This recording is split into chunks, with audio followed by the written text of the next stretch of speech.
सूरत के Ashwini Kumar main road स्थित Saraswati school में एसी फटने से आग लग गई। लाइब्रेरी रूम में एसी चालू करते समय विस्फोट और आग लगने से अफरा तफरी का माहौल पैदा हो गया। सूरत में आग लगने से छात्र दहशत में।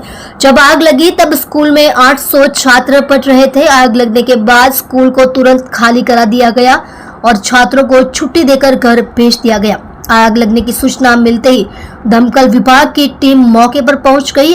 अग्निशमन दल ने आग बुझाने के लिए पानी के बौछारे का इस्तेमाल किया और कुछ ही मिनटों में आग पर काबू पा लिया। जब अभिभावकों को इसकी जानकारी मिली तो वे बच्चों को लेने स्कूल पहुंचे।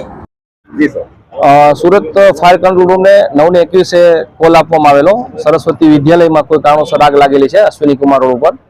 कॉल मळतानी साथे ज फायर विभाग द्वारा 3 स्टेशन की गाड़ी घटनास्थल पर मोकलवामां आवेली। कतारगाम, काचीशेरी और कापोद्रा फायर स्टेशन घटनास्थल पर आवीने तपास करता जाणवा मळेल के लाइब्रेरी रूम है जेनी अंदर एसी में कोई अज्ञात कारणोसर आग लागेली। बाकी बधुं नॉर्मल है। छोकराओं के कशी कोई जातनी इंजर्ड है नहीं और आजने दिवसनी रजा आपेली है। इलेक्ट्रिकल और लीगली अमारा जो डॉक्यूमेंट है ये प्रोवाइड कर्या बाद स्कूल ने चालू करवा माटेनी परमिशन आपवामां आवशे।